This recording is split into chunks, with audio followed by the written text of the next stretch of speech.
Vocês enxergam o slide, né? Sim, tá Tá. certo. Uhum. Esse é um artigo que eu peguei do Organic Letters de 2000 e quanto? Putz. É 2017 ou 18, algo assim. Para mostrar, né, como a primeira questão é como preparar os compostos, os cíclicos anos substituídos, né? E depois que tipo de análise pode ser feita.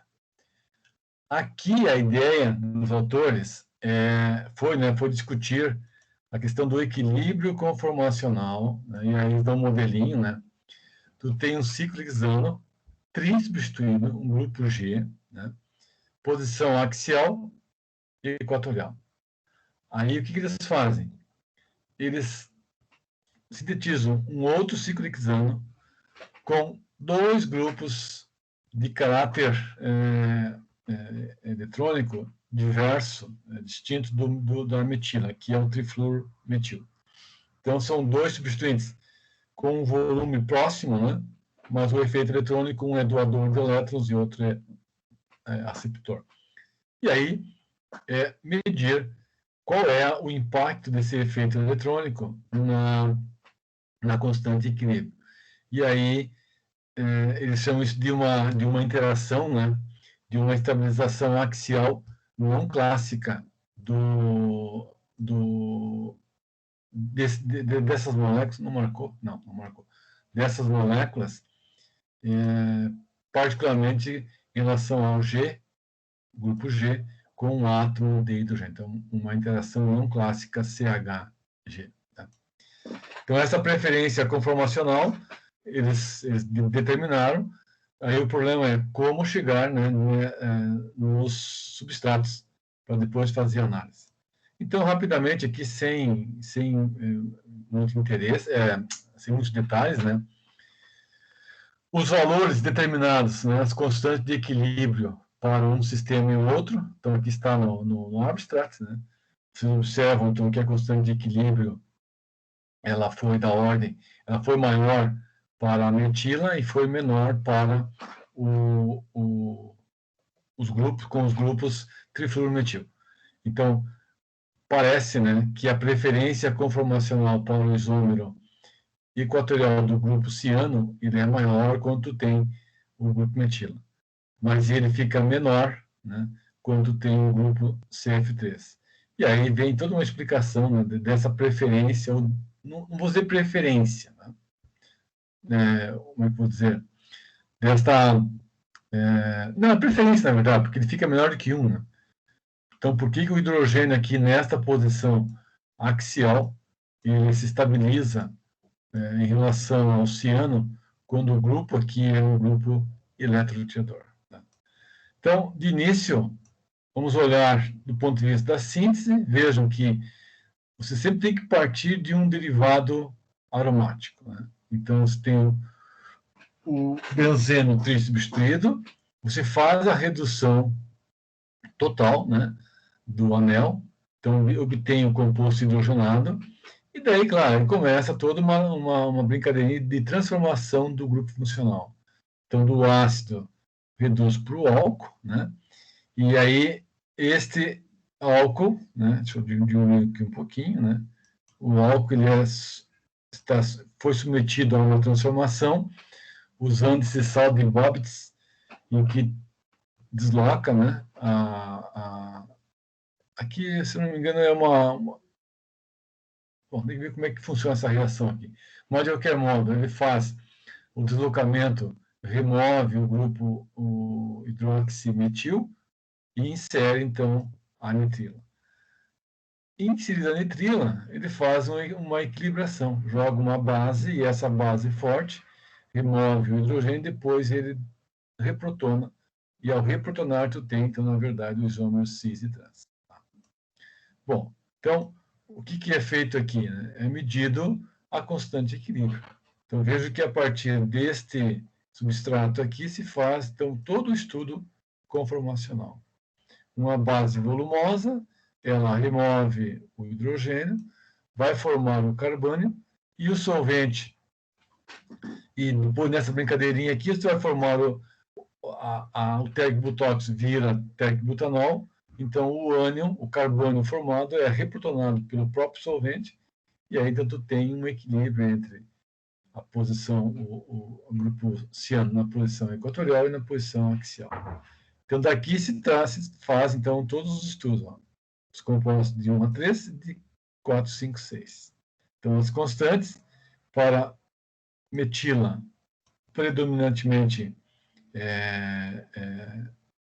valores negativos, então o processo favorece a nitrila equatorial, enquanto que com o CF3, nesses dois solventes aqui, então mostrou uma preferência, né, para o isômero em que a nitrila está, na verdade, na posição axial. Bom, e aí tem toda uma história do porquê que porque essa preferência ou essa inversão ela está acontecendo. Então, vai ter que dar uma olhadinha, mas o que ele diz é que o grupo CFT então, exerce um efeito na energia conformacional desta ordem. E aí ele chama de uma ligação de hidrogênio não clássico, né, entre o hidrogênio axial com o grupo ciano, né? E isso daria estabilidade, né? Claro que essa interação de hidrogênio entre os dois grupos, hidrogênio e nitrila, tem assim, tem a influência do grupo eletroradiador, que é o CF3. Então, por favor, confiram como é que funciona esse sal de Bobitz na transformação do álcool do metil hidroximetílico para o grupo ciano, e também dá uma olhadinha no artigo para entender essa interação não clássica hidrogênio e nitrilo. Tá? Bom, os anéis heterocíclicos, e aí nós vamos comparar tipicamente aos nitrogenados e os oxigenados, e a piperidina e o oxano são os dois mais importantes, eles são sempre comparados com o ciclo hexano. Então, o que acontece aqui? Né? No ciclo hexano, tu tem, então, o carbono metileno com os dois átomos de hidrogênio, aqui. Quando se faz a inserção do heteroátomo, nitrogênio ou oxigênio, podia ser enxofre, mas aqui, no caso, vamos pegar os dois, né, NO. Nós simplesmente removemos um dos hidrogênios e inserimos um par de elétrons. Né?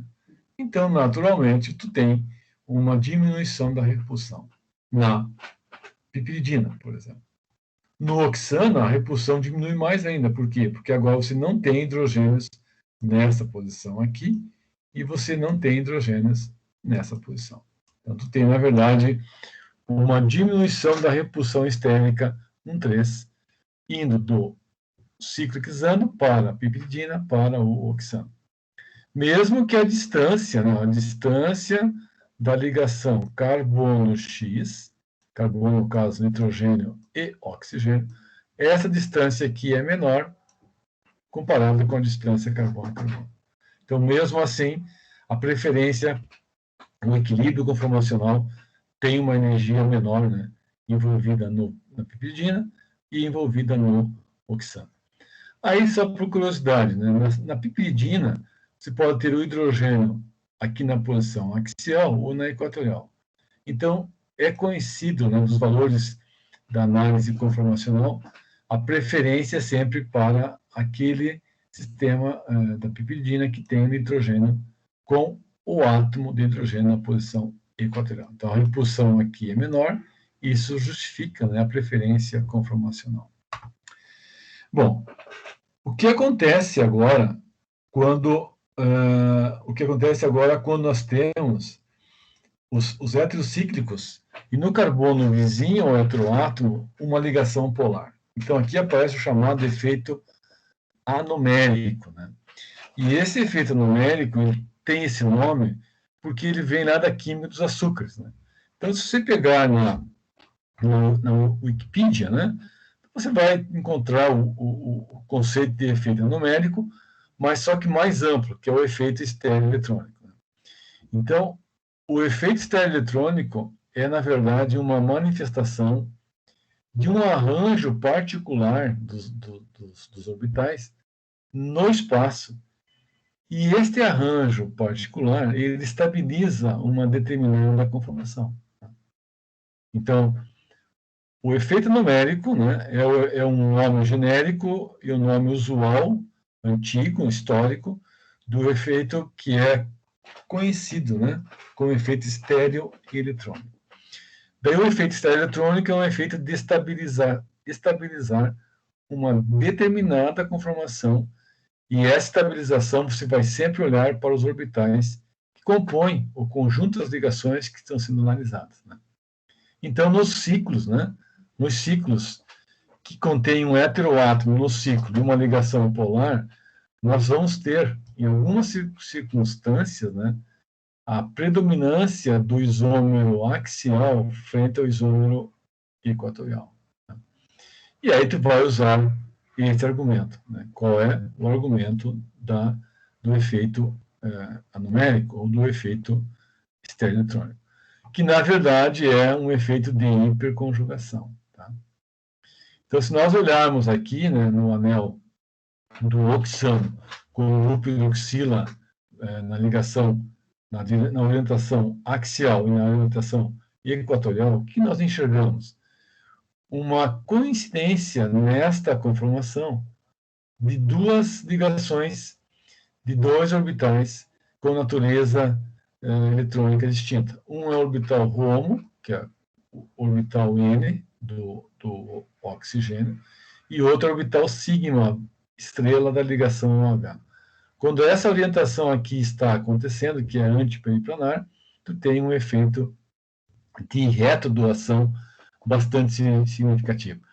Isso indica né, que a ligação OH se estica, ela se alonga e ela enfraquece. Né? Mas esse efeito estabiliza a molécula. Então, é o efeito hiperconjugativo, é o efeito de transferência de elétrons, ou é o efeito, digamos, da linguagem binária 0,1, que faz com que a predominância, né, do conformero axial sobre o conformero equatorial. Bom, mas você pode usar, então, este argumento, ou pode usar o modelo dos dipolos, né? Então, é uma alternativa. Essa aqui é uma alternativa que surge pela TLV. Ao invés de você usar o argumento do orbital molecular, tu pode usar o argumento dos dipolos. Então, um grupo polar axial com o oxigênio de polo aponta para cima, digamos aqui, para mais à direita aqui mais à esquerda. Quando você orienta agora, muda, né, a conformação e orienta o grupo equatorial, os dois dipolos aqui se somam e aqui se subtraem. Então, por efeito de dipolo, essa estrutura também é mais estável. Okay? Então, isso é importante. Esse efeito ele é importante porque ele aparece particularmente em anéis heterocíclicos, e aqui os mais comuns, né, piperidina e oxano. Mas, assim, o efeito não está restrito apenas a moléculas cíclicas, também a moléculas acíclicas. Né? Moléculas que se pega aqui, por exemplo, dimetoximetano, é linear. Né? Quando nós fazemos a análise conformacional do dimetoximetano, nós enxergamos arranjos típicos. Por exemplo, aqui trans-trans, gauche-gauche. O que é o trans-trans? É você olhar a posição relativa do par de elétrons em relação aos hidrogênios. Né? Tá? Então, aqui é trans, enquanto que aqui esse hidrogênio com este par de elétrons é 60 graus, e este é também 60 graus. Mas, o que nós sabemos que dá da análise conformacional, né? Que esta conformação que tu tem, veja que tem metila, né? Olha só, a metila e o metil estão num arranjo de 60 graus, e aqui num arranjo de 180. Então, de acordo lá com a ideia dos alcanos, né? O arranjo antiperiplanar é mais estável. Porém, aqui aparece, olha só, a ligação polar do metóxico com o carbono e o par de elétrons. Isso aqui estabiliza. De que maneira?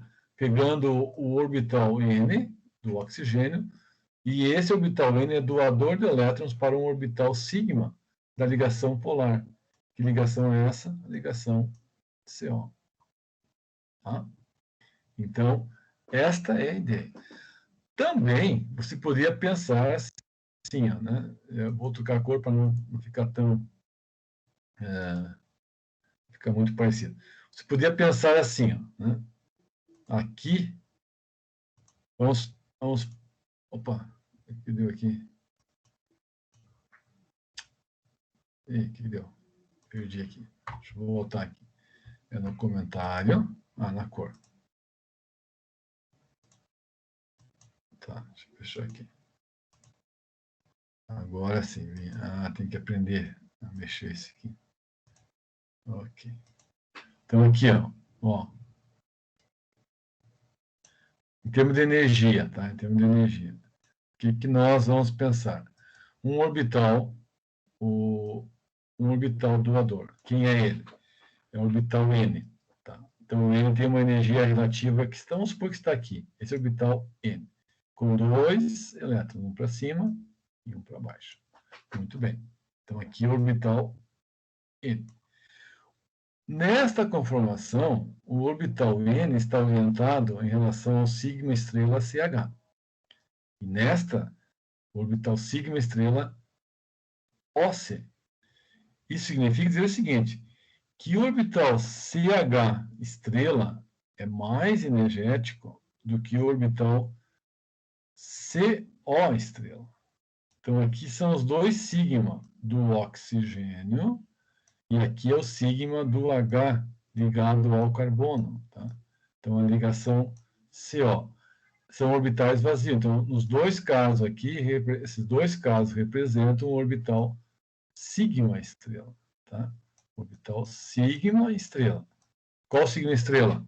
Da ligação CH e da ligação CO. Então, observem que é mais fácil a transferência de elétrons para um orbital que está mais próximo à energia, que é, na verdade, o O. E é mais difícil para...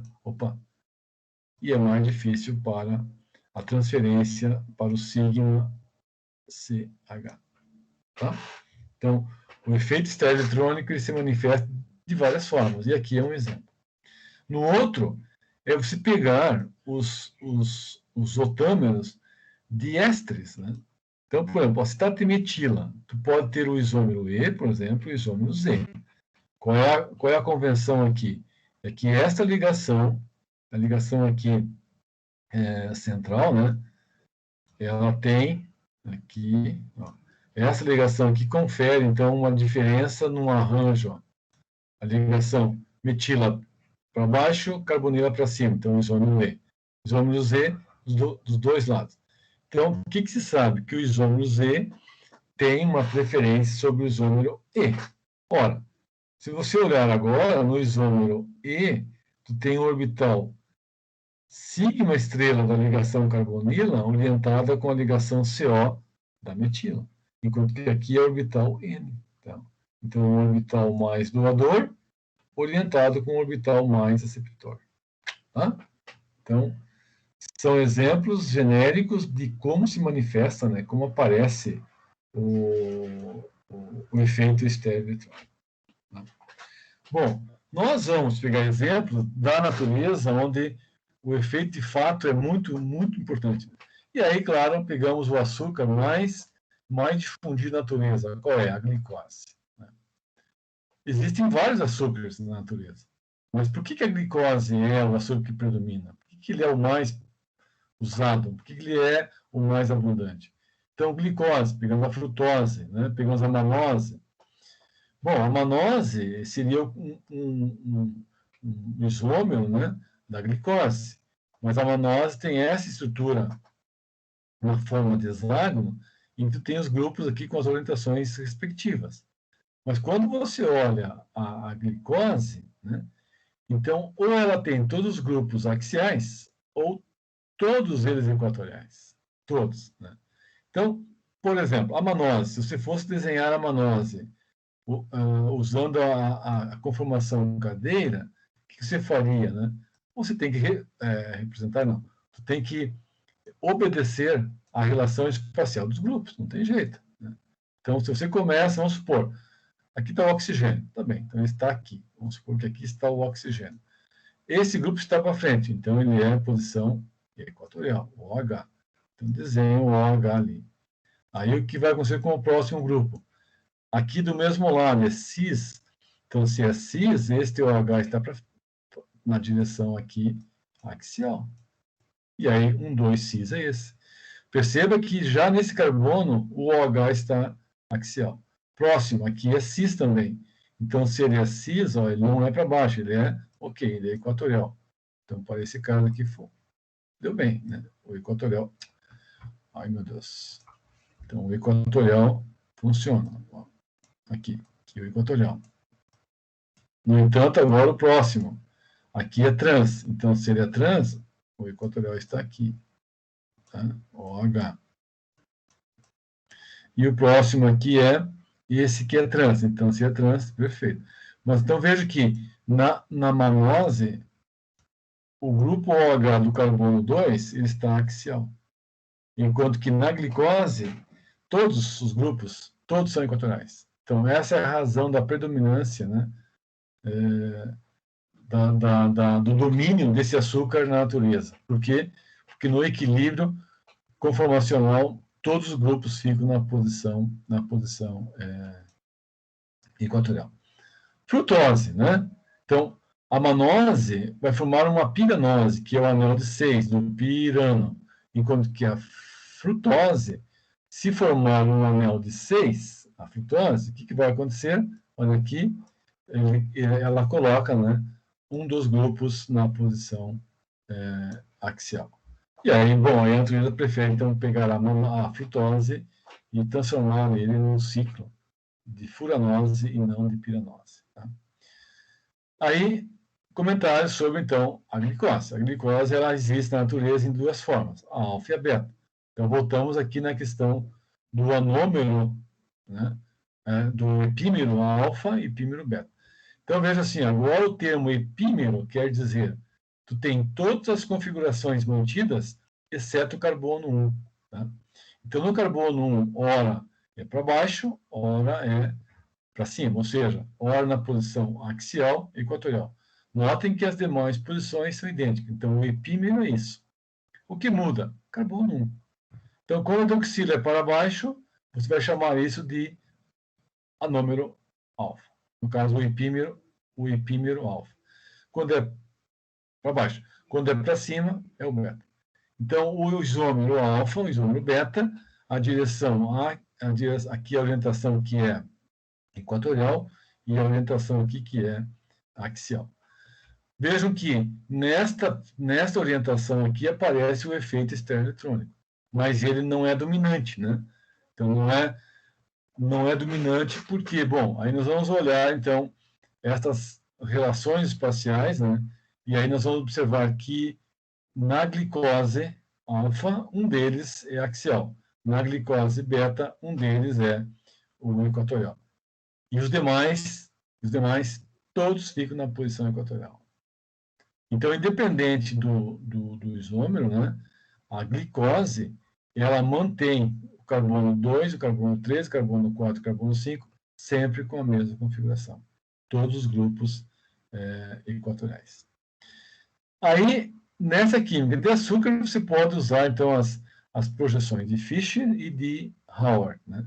Então, lembrando que o Howard, você desenha a estrutura numa perspectiva aqui perpendicular ao plano, e você vai desenhar as ligações aqui verticais, uma hidroxila para baixo, por exemplo, e uma hidroxila para cima. Né? Então, se você desenhar a hidroxila para baixo, você está trabalhando com o isômero chamado de, na nomenclatura dele, de beta. Tá? Se for a OH para cima, bom, vamos desenhar aqui, OH para cima. Então, você está trabalhando com o isômero que é o alfa. Isso na projeção de Howard. Tá? Na projeção de Fischer, né, aí tem que ter cuidado, porque no Fischer é esta forma aqui, né? Então, é um pouquinho, nós vamos depois ver o que representa as hidroxilas à direita e à esquerda. O que é importante da glicose? Ela é constituída em um equilíbrio, a forma aberta, que é o aldeído, ele cicliza, ele acetaliza, e vai formar, na verdade, o M-acetal com a hidroxila equatorial e com a hidroxila axial. Então, os dois isômeros são produzidos no equilíbrio. E no equilíbrio, nós podemos determinar por experimentos de ótica, de luz polarizada, né, medindo a rotação ótica, a composição no equilíbrio, que predomina 36% deste açúcar e 64% deste açúcar, sendo que a forma aberta é de baixíssima contribuição no equilíbrio. Bom, cada um deles tem uma determinada rotação. Tá? Então, a glicose alfa tem uma rotação a glicose alfa mais, né, de mais 112,2 graus. Tá? O ponto de fusão da glicose alfa é 146. A glicose beta tem um ponto de fusão de 148. Vejam que são muito parecidos, mas não é igual. Né? E a rotação da glicose beta é de mais 18. Então, a glicose beta puro, mais 18. A glicose alfa pura, mais de 12.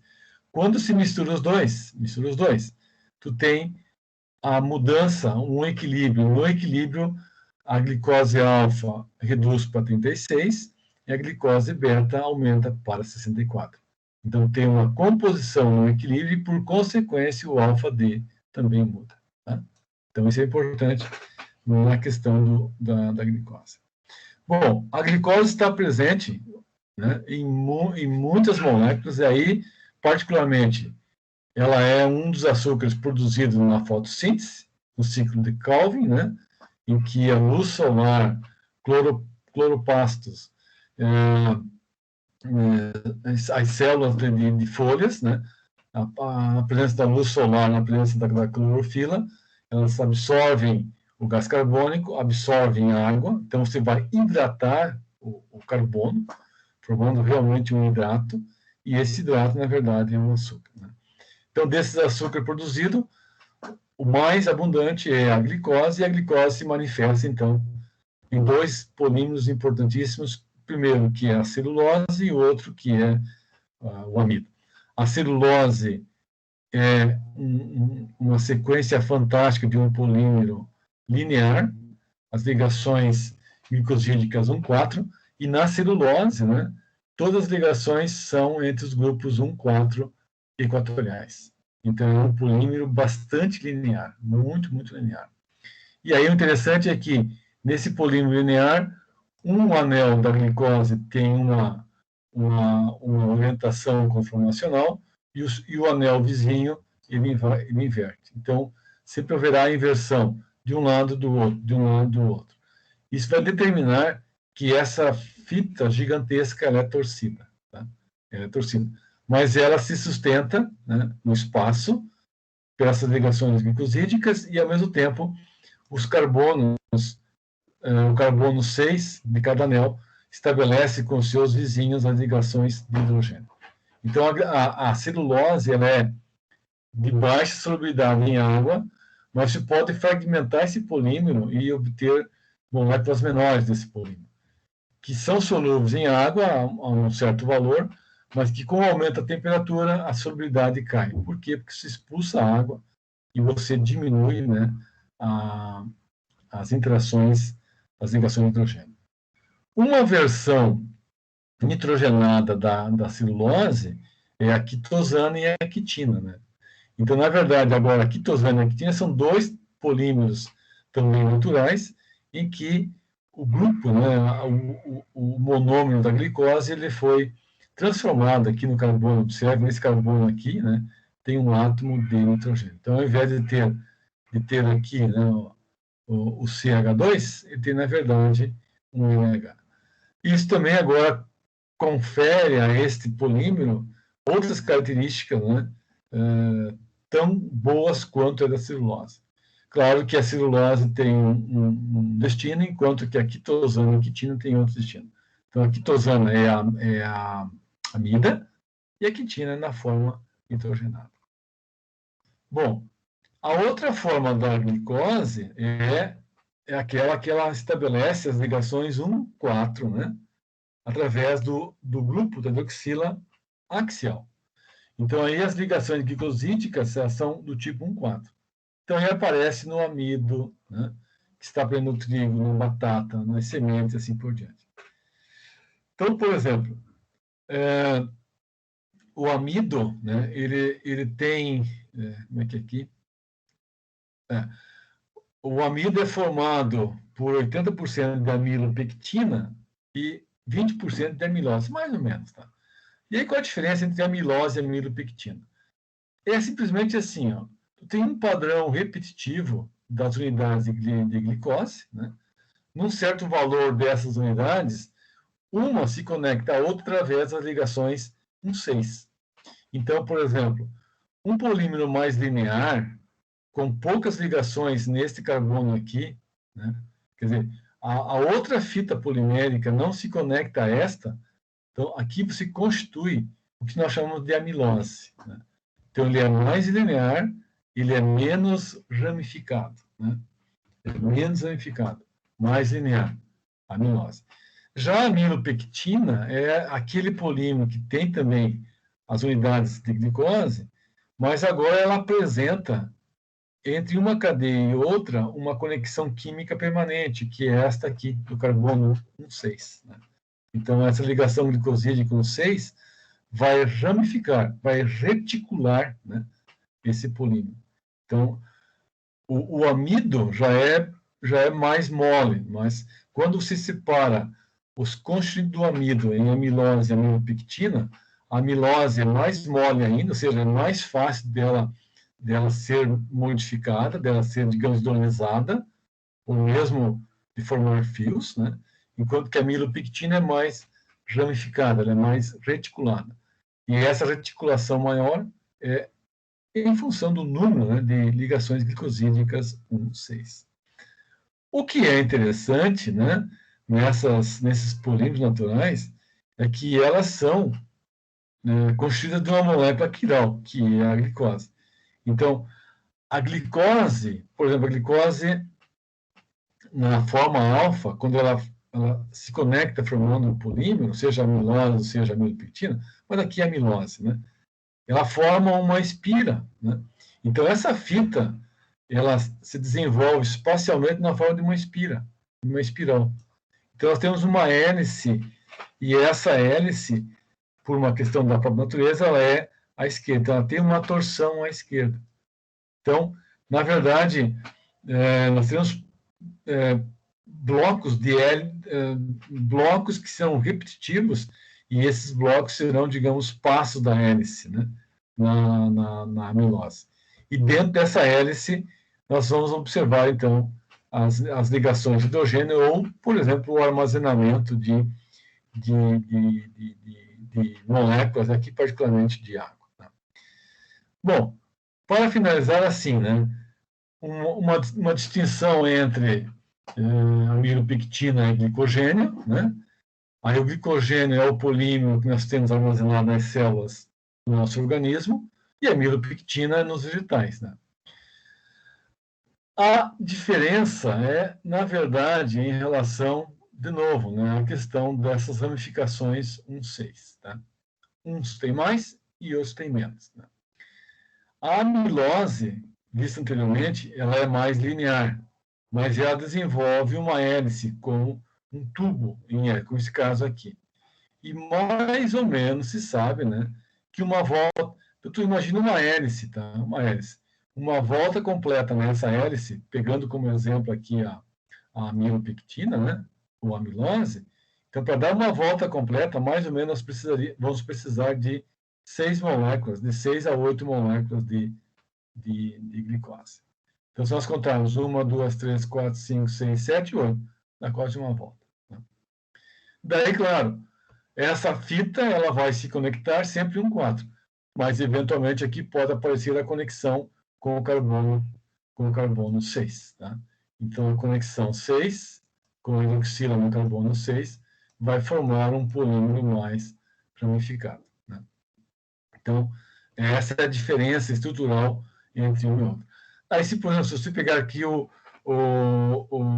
glicogênio e o starch, eu esqueci que é starch. Puta que pariu. Deixa eu ver aqui. É o amido, né? Não. Starch. Trigoamida, eu acho. Mas não me lembro também. É amido, né? Starch. É amido, é amido. É amido, sim. Isso, amido, né? Então, a diferença entre glicogênio e o amido, ela é bem simples, né? Ela é pelo número de ramificações, né? O glicogênio é mais reativo, é mais energético e o amido é menos. Ambos são, mas é o número de ramificações. E aí nós vamos comparar, ó, nesse desenho aqui, ó. Esse desenho é bem instrutivo. De que maneira ocorre essa diferença? A amilose é um polímero mais linear. A amilopectina é um polímero linear com ramificações.